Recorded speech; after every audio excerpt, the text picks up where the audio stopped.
Всем доброго дня! После выхода видео «Ганаш для покрытия торта» люди задают много вопросов, которые связаны с проблемами приготовления белого ганаша. В основном это расслоение или свертывание шоколада. В этом выпуске я подробно покажу о всех сложностях, которые встречаются при работе с ганашем, как эти проблемы решаются, и в итоге мы получим все равно качественный, хороший ганаш для покрытия. Я буду готовить ганаш вот по этому рецепту. Любой ганаш на масле имеет одинаковый процесс приготовления. Нужно растопить шоколад, добавить туда масло, соединить масло с шоколадом, взбить, поставить на стабилизацию, потом обратно взбить, и мы имеем готовый ганаш к выравниванию. Итак, нам нужно растопить шоколад. Я растапливаю на паровой бане. Миска с шоколадом должна стоять на сотейнике, так чтобы дном не касалось воды. Газ должен быть маленьким, чтобы посуда не нагревалась слишком сильно и шоколад не свернулся. Шоколад сворачивается по нескольким причинам: от перепада температуры и когда температура слишком высокая. Как только мы растопили шоколад, снимаем с миски с горячей водой, и сейчас нужно добавлять масло. Но чтобы показать, как исправить свернувшийся шоколад, я специально спровоцирую шоколад, чтобы он свернулся. Ликер нужно добавлять в самом конце, когда ганаш готов, но я добавлю сейчас. Добавляю ликер. И вот у вас на глазах шоколад начинает сворачиваться от перепада температуры. У многих будет паника, и многие не знают, что с этим делать. В основном это уже выбрасывают или так доедают. Но это ничего страшного, это все можно исправить и готовить ганаш дальше. Если у вас свернулся шоколад, просто нужно добавить половину масла из рецепта, по которому вы готовите. Начинаем вымешивать, и шоколад постепенно приходит в норму. Лопаткой не удастся хорошо соединить шоколад и масло на этом этапе, поэтому мы берем миксер и взбиваем это миксером до соединения шоколада и масла.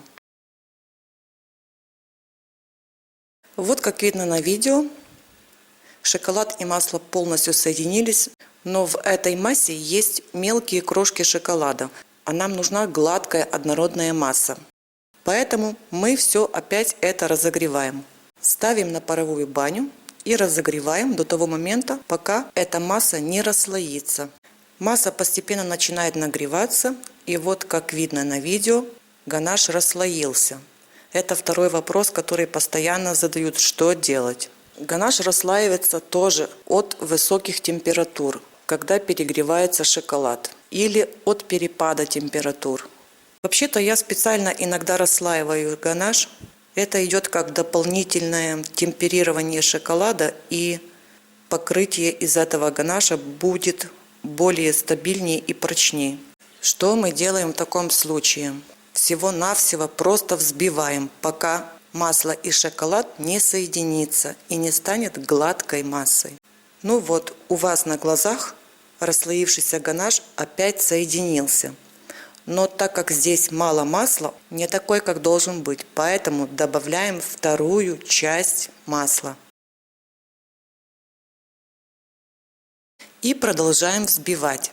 Теперь уже эта масса такая, как должна быть. Смотрите, что бы ни происходило, всегда это можно исправить. Масса взбивается нормально, светлеет при взбивании и увеличивается в объеме. После этого теперь ставим на стабилизацию. Лучше этот ганаш поставить в холодильник, так как здесь есть алкоголь, и при комнатной температуре он будет долго стабилизироваться. В холодильнике намного быстрее. Ставим приблизительно 15 полчаса, у кого какая температура в холодильнике. После стабилизации начинаем взбивать ганаш. Смотрим по его консистенции. Это уже кто как привык работать, кому как больше подходит. Кто-то работает с более мягким ганашем, кто-то более с упругим. Если вам подходит такой вариант для выравнивания, спокойно можно выравнивать торт. Но я еще поставлю его на минут 10 в холодильник, чтобы он стал поплотнее. Если после второй стабилизации немного твердее, чем вам нужно, просто еще раз взбиваем. По этому рецепту вот на этом этапе нужно добавить ликер, когда ганаш уже взбивается последний раз и будет готов для выравнивания.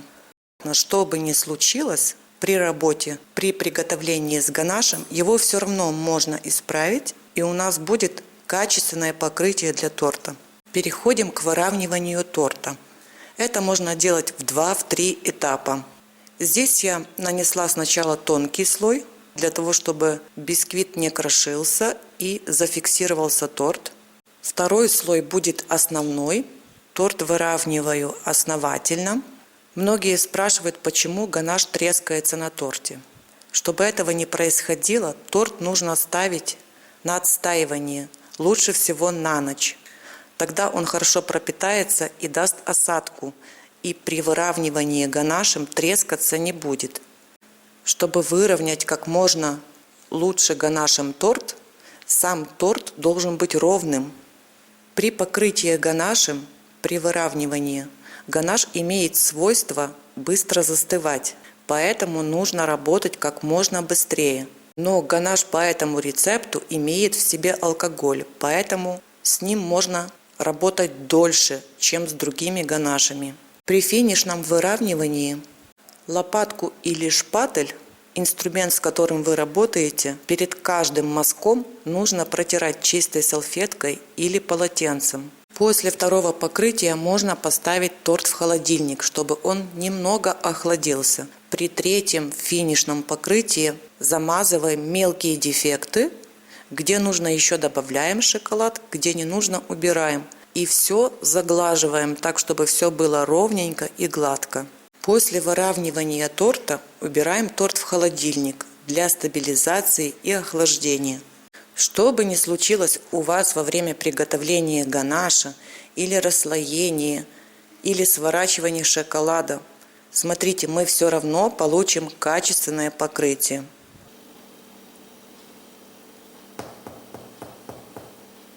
Надеюсь, что мои советы помогут вам в работе. Желаю интересных работ и творческих успехов.